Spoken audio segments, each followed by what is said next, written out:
Hello student, मैं doctor Vishnu गुराल स्वागत करता हूं ऑनलाइन स्टडी के इस प्लेटफॉर्म पे जिसका नाम है इंजीनियरिंग सेतु। तो स्टूडेंट, इंजीनियरिंग सेतु में आज हम पढ़ेंगे पावर ट्रांसमिशन से रिलेटेड प्रॉब्लम्स। तो पावर ट्रांसमिशन आपने ऑलरेडी डिस्कस कर लिया है हमने, ठीक है। पावर ट्रांसमिशन क्या होता है? पावर को जब हमें एक पॉइंट से दूसरे पॉइंट पर ट्रांसमिट करना होता है तो वहां पर हम पावर ट्रांसमिशन डिवाइसेस यूज करते हैं, ठीक है। तो पावर ट्रांसमिशन डिवाइसेस में आते हैं आपके बेल्ट है, पुली है, चेन है, रोप है और गियर ट्रांसमिशन डिवाइस है। तो स्टूडेंट, इस सीरीज में मैं कई लेक्चर्स इस चैनल पर डालूंगा, तो आपसे रिक्वेस्ट है कि आप इसको सब्सक्राइब करें ताकि टाइम टू टाइम आपको मेरे वीडियोस की इंफॉर्मेशन मिलती रहे। इससे आपको काफ़ी प्रॉफिट होगा। और रिवीजन लेक्चर्स भी हमने रिवीजन लेक्चर्स तैयार करने का सोचा है, वो भी हम इस पर डालेंगे, ठीक है। तो स्टूडेंट, हम प्रॉब्लम करते हैं बेल्ट की। तो देखिए, बेल्ट हमने पढ़ी है कि belt is a power transmission device. तो जब हमें किसी डिस्टेंस पर पावर को ट्रांसमिट करना है, जैसे मान लीजिए कि हमें 9 मीटर 10 मीटर डिस्टेंस पर पावर को ट्रांसमिट करना है, तो वहाँ पर हम बेल्ट ड्राइव यूज करते हैं। जैसा कि फॉर एग्जांपल आपने फ्लोर मिल देखी, जहाँ हम व्हीट से जहाँ हम आटा पीसते हैं, तो वहाँ पर अगर आपने देखा होगा तो वहाँ बेल्ट ड्राइव लगी होती है, ठीक है। तो मोटर एक जगह लगी होती है और दूसरी जगह जहाँ पर व्हीट को हम पीसते हैं वो मशीन लगी होती है। तो मोटर से वो जो पावर है वो मशीन तक कैसे आती है? थ्रू द बेल्ट आती है, ठीक है। तो दो तरह की बेल्ट ड्राइव हमने पढ़ी है, ओपन बेल्ट ड्राइव और एक क्रॉस बेल्ट ड्राइव, ठीक है। ओपन बेल्ट ड्राइव हम तब यूज करते हैं जब ड्राइवर और ड्रिवन दोनों को हमें एक ही डायरेक्शन में मूव करना है, ठीक है। तो ड्राइवर अगर क्लॉकवाइज घूम रहा है तो ड्रिवन भी क्लॉकवाइज घूमेगा। तो इस पर्पज के लिए हम काम में लेते हैं ओपन बेल्ट ड्राइव। और क्रॉस बेल्ट ड्राइव होती है जब हमें ड्राइवर को क्लॉकवाइज घुमाना है और ड्रिवन को एंटी क्लॉकवाइज घुमाना है।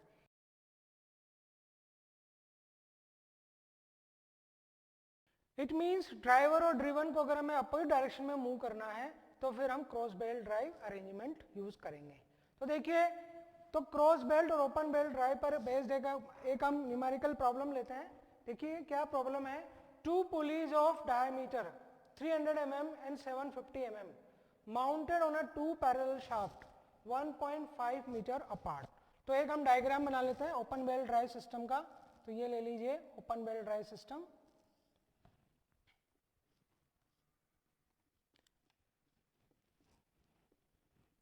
तो ये देखिए, ये ओपन बेल्ट ड्राइव सिस्टम है, ठीक है। इसमें ये ड्राइवर पुली है, इसको हमने ले लिया ड्राइवर पुली। ड्राइवर पुली का डायमीटर जो दे रखा है हमें, वो दे रखा है D1 is equal to 300 mm। तो R1 कितना हो जाएगा? R1 हो जाएगा 150 mm, ठीक है। रेडियस 150 mm हो जाएगा। इस तरह से D2 जो है वो में दे रखा है 750 mm, तो R1 हो जाएगा 375 mm। और ये शाफ्ट है, ये शाफ्ट है, ये ड्राइवर शाफ्ट है, ड्रिवन शाफ्ट है, दोनों पैरेलल शाफ्ट हैं। और इन शाफ्ट के बीच की जो डिस्टेंस है वो हमें दे रखी है 1.5 मीटर अपार्ट, ठीक है। इसको हम D से रिप्रेजेंट कर रहे हैं, D से ले लेते हैं हम इसको 1.5 मीटर, ओके। अब देखिए, अगर मान लीजिए मैंने इसको क्लॉकवाइज घुमाया है तो ये बेल्ट इस तरह से पावर ट्रांसमिट करेगी। इसकी लीनियर वेलोसिटी जो बेल्ट की होगी वो इस डायरेक्शन में होगी और ये बेल्ट फिर पुली को ट्रांसमिट करेगी। तो ये इसका मूवमेंट की डायरेक्शन होगी, ये क्लॉकवाइज, ये लीनियर वेलोसिटी बेल्ट की, और फिर ये क्लॉकवाइज, ठीक है। तो ये ओपन बेल्ट ड्राइव सिस्टम का एक डायग्राम हमने बनाया, लाइन डायग्राम। अब देखिए और क्या दिया हुआ है। These two shafts are connected by leather belt 150 mm wide. तो ये जो लेदर बेल्ट है ये वाली, इसकी ये जो विड्थ है ये हमें दी हुई है कितनी? 150 mm। तो विड्थ को हम B से ले लेते हैं, तो B हमें दे रखा है 150 mm। Then if the maximum safe tension of the belt is 14 Newton per mm of width, maximum tension T maximum हमें दिया हुआ है और T maximum की वैल्यू कितनी है? ये है 14 न्यूटन पर mm ऑफ विड्थ, यानी पर यूनिट विड्थ 14 mm है और टोटल विड्थ अपने पास कितनी है? 150 mm। तो यहाँ पर टोटल टेंशन कितना हो जाएगा? 14 इंटू 150। इसको हम कैलकुलेट कर लेंगे स्टूडेंट, ठीक है। तो कैलकुलेट करके यहाँ वैल्यू निकाल लेंगे। अब मैंने आपको बताया था कि बेल्ट ड्राइव में मैक्सिमम टेंशन कहाँ पर होती है? मैक्सिमम टेंशन वहां होती है जहां पर ड्राइवर पुली इस बेल्ट को पिक करती है। तो ड्राइवर पुली यहाँ बेल्ट को खींच रही है और यहाँ पर आके लिफ्ट कर रही है, लीव कर रही है। तो यहाँ से पिक करेगी और यहाँ पर इसको छोड़ देगी। तो देखिए यहाँ पर टेंशन होगा T1 और यहाँ पर होगा टेंशन T2। ये होगी टाइट साइड और ये होगी आपके स्लैक साइड। तो जहां पर पुली बेल्ट को खींचती है जिस साइड से, तो यहाँ पुली इस बेल्ट को इस साइड से लेके जा रही है और यहाँ पर छोड़ रही है। तो जहां से लेके जा रही है वो टाइट साइड हो जाएगी और जहां छोड़ रही है वो स्लैक साइड हो जाएगी। तो यहाँ पर मैक्सिमम टेंशन होगा। तो T1 इजिकल टू होता है T मैक्सिमम। तो यहाँ पर हमें क्या दिया हुआ है, एक तरह से ये हमारे पास जो है ये वैल्यू जो हमें दे रखी है वो एक तरह से क्या है T1।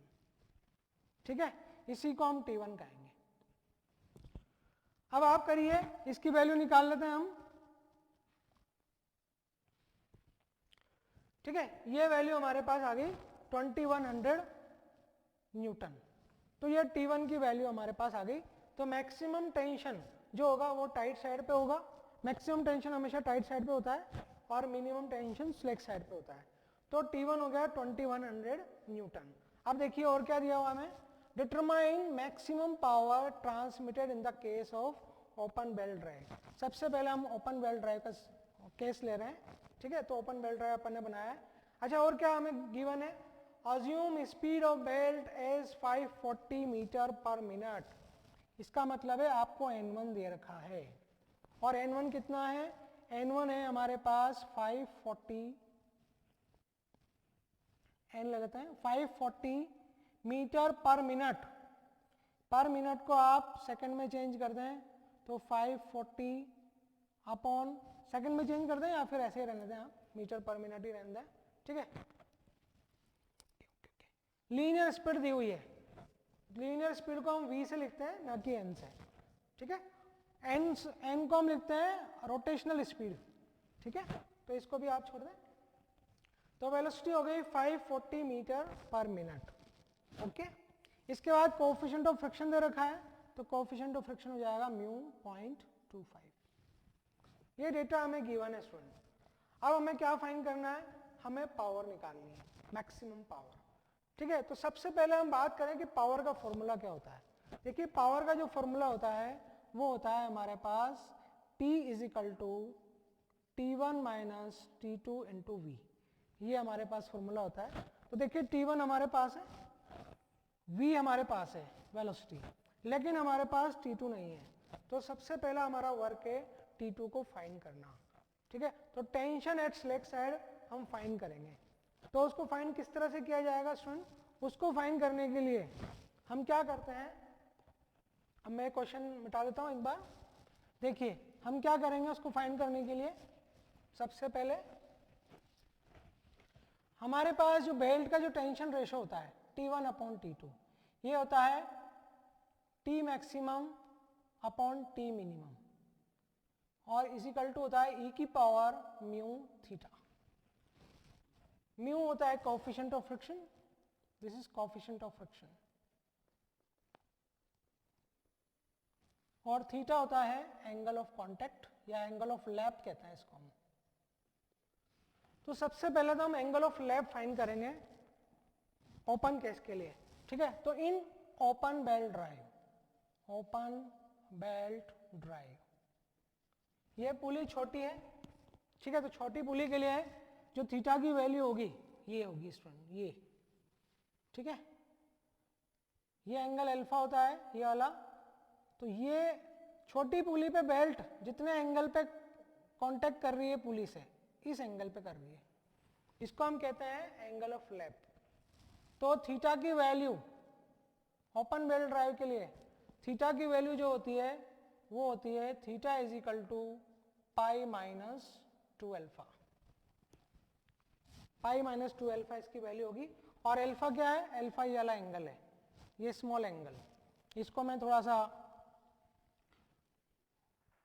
एनलार्ज करके आपको बता देता हूँ।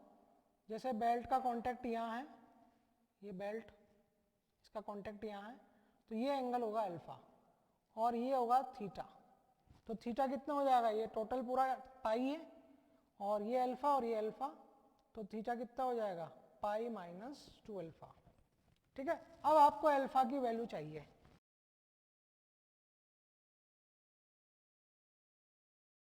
अब हम अल्फा की वैल्यू निकालेंगे, तो अल्फा की वैल्यू होती है sine alpha is equal to होता है स्टूडेंट, ये होता है R1 minus R2 upon D. तो ये जो वैल्यूज हैं अल्फा की, ये जो फॉर्मूले हैं, ये सब हमने डिस्कस किए हैं जब हमने इसका डेरिवेशन किया था, तो उसमें ये सारे फॉर्मूले दिए हुए हैं। तो साइन अल्फा होगा R1 minus R2 upon D. यहाँ पर R2 की वैल्यू बड़ी है और R1 छोटा है, एक मिनट, ये R2 होगा। ठीक है, तो R2 की वैल्यू बड़ी है और R1 की वैल्यू छोटी है, तो हम यहाँ R2 माइनस R1 भी लिख सकते हैं। ठीक है, तो देखिए R2 की वैल्यू कितनी होगी, R2 की वैल्यू होगी 375, R1 है हमारे पास 150 और D 1.5 मीटर में, इसको mm में चेंज कर दूं। तो यहां से अगर हम वैल्यू निकालते हैं तो हमें क्या मिलेगा,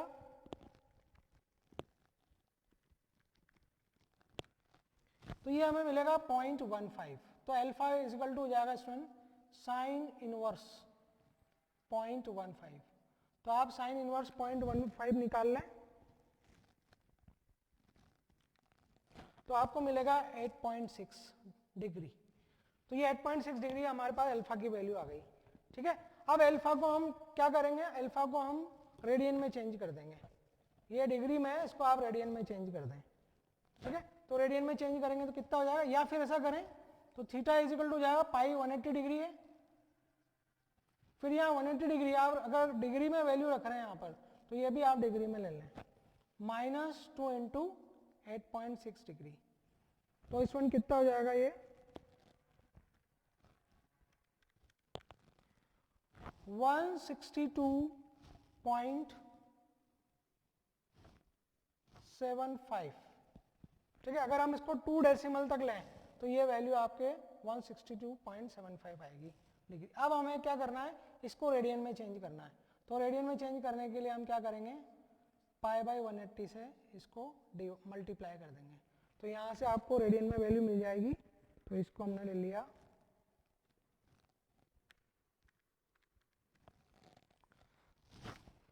2.84 रेडियन, ये हमारे पास थीटा की वैल्यू आ गई। ठीक है, तो यहाँ पर पाई बाय 180 से हमने इसको मल्टीप्लाई कर दिया रेडियन में चेंज करने के लिए। पाई की वैल्यू आपको रेडियन में रखनी है 3.14। ठीक है, जहां आपको डिग्री में रखना हो पाई की वैल्यू 180 डिग्री रखेंगे, जहां आपको रेडियन में रखना है वहां पर हम 3.14 रखेंगे। तो ये थीटा की वैल्यू हमारे पास आ गई। अब देखिए हम फॉर्मूला लगाएंगे T1 upon T2 is equal to e की पावर म्यू थीटा। म्यू की वैल्यू हमारे पास है 0.25 और थीटा की वैल्यू हमारे पास आ गई है 2.84। ठीक है, T1 इसकी वैल्यू, T1 की वैल्यू है 2100 अपॉन T2 ई की पावर 0.25 इंटू 2.84। अब आप इसको सॉल्व कर लीजिए, यहां से आपको T2 की वैल्यू मिल जाएगी। तो स्टूडेंट T2 की वैल्यू क्या आएगी, T2 की वैल्यू अगर आप सॉल्व करेंगे तो हमें T2 की वैल्यू मिलेगी 1032 न्यूटन। इसको अगर आप सॉल्व करेंगे तो देखिए T1 हमारे पास आ गया, T2 आ गया और वेलोसिटी आ गई। वेलोसिटी हमें गिवन है ऑलरेडी। अब हम सारी वैल्यूज को इस फॉर्मूले में ट्रांसफर कर देते हैं तो आपको पावर मिल जाएगी। तो यहां से देखिए आप, तो देखिए T1 पावर का फॉर्मूला हमारे पास है T1 minus T2 into we. T1 हो गया टेंशन इन टाइट साइड, वो है 2100। T2 tension in slack side 1032 Newton.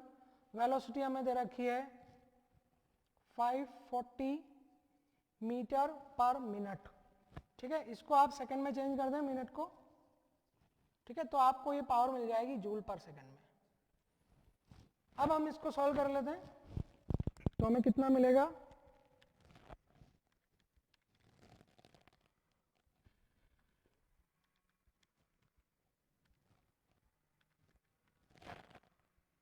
(9612 वाट। तो ये हो जाएगा 9.612 किलोवाट। तो इतनी पावर ट्रांसमिट करेगा। तो ये हमने जो केस लिया है ये हमने ओपन बेल ड्राइव सिस्टम के लिए लिया है।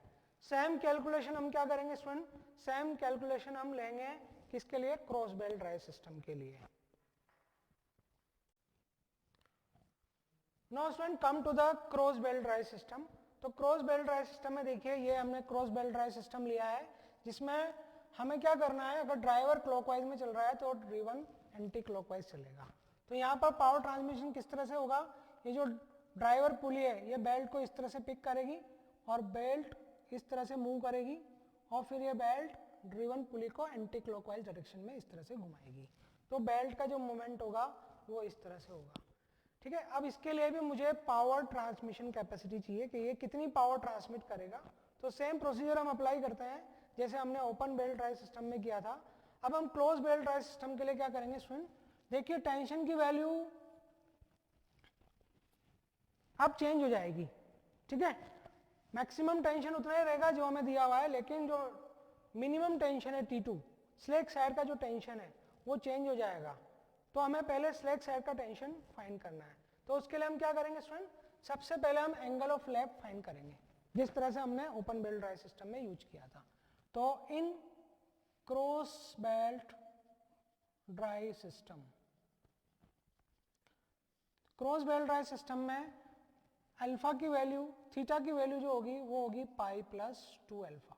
तो यहाँ देखिए, ये देखिए ये तो यहाँ से यहाँ तक हो गया पाई और ये अल्फा और ये अल्फा, तो इसका कांटेक्ट एंगल ऑफ कांटेक्ट कितना है, पाई प्लस 2 अल्फा, यहाँ से लेकर और यहाँ तक। ठीक है, अब अल्फा निकालेंगे तो अल्फा इज इक्वल टू हो जाएगा sine alpha, sine alpha is equal to हो जाएगा R1 plus R2 upon D. ठीक है, R1 plus R2 upon D से हम साइन अल्फा की वैल्यू फाइंड कर लेंगे। तो इसको हम कैसे करेंगे स्टूडेंट, R1 की वैल्यू वही हमने रख दी 150 प्लस 375 अपॉन डी 1.5, इसको मीटर में, मीटर को हमने mm में चेंज कर दिया। अब आप इसकी वैल्यू कैलकुलेट कर लें, तो अगर इसकी वैल्यू हम कैलकुलेट करते हैं तो हमें मिलता है 0.35। तो साइन अल्फा 0.35 आया तो अल्फा इज इक्वल टू हो जाएगा साइन इनवर्स 0.35। साइन इनवर्स अगर हम अप्लाई करते हैं तो हमें वैल्यू मिलेगी 20.48 डिग्री। ये साइन अल्फा की वैल्यू, अल्फा की वैल्यू आ गई 20.48 डिग्री। अब हम थीटा की वैल्यू कैलकुलेट कर लेंगे, तो थीटा हो जाएगा पाई तो 180 प्लस 2 इंटू 20.48, तो ये कितना हो जाएगा स्टूडेंट, ये हो जाएगा 221 डिग्री। थीटा की वैल्यू आ गई 221 डिग्री, यानी बेल्ट का जो कांटेक्ट होगा वो यहां से यहां तक वो होगा 221 डिग्री। अब हम इसको रेडियन में चेंज कर देंगे, तो रेडियन में हम क्या करेंगे, पाई बाय 180 से इसको मल्टीप्लाई कर देंगे। अब आप इसकी वैल्यू कैलकुलेट कर लें,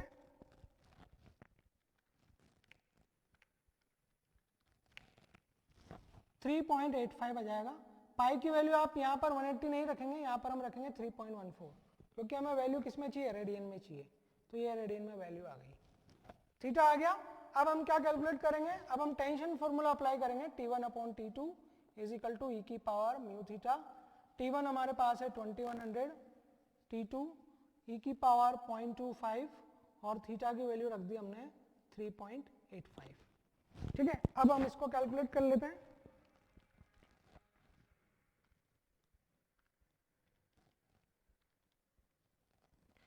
.96,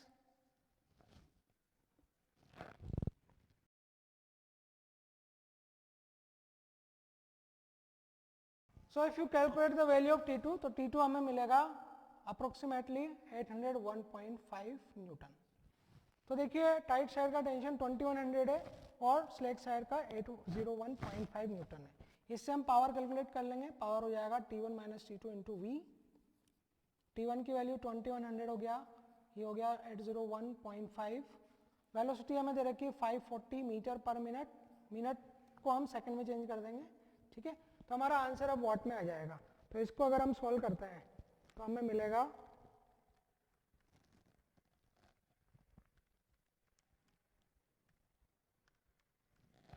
11686 वाट। क्योंकि जूल पर सेकंड में आंसर आएगा, उसको वाट लिख देंगे हम, और ये हो जाएगा 11.666 किलोवाट। ठीक है, तो इस तरह से हम ओपन बेल्ट ड्राइव और क्लोज बेल्ट ड्राइव सिस्टम में पावर कैलकुलेट कर सकते हैं।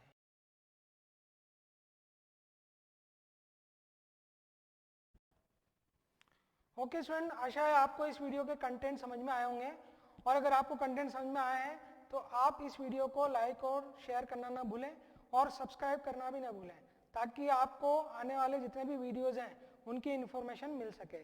और स्टूडेंट, आपको इस वीडियो से रिलेटेड कोई भी प्रॉब्लम है और कोई भी क्वेरी है तो आप इसके मैसेज बॉक्स में अपना मैसेज ड्रॉप कर दें, मैं ट्राई करूँगा कि आपकी प्रॉब्लम को सॉल्व कर सकूँ। Thank you.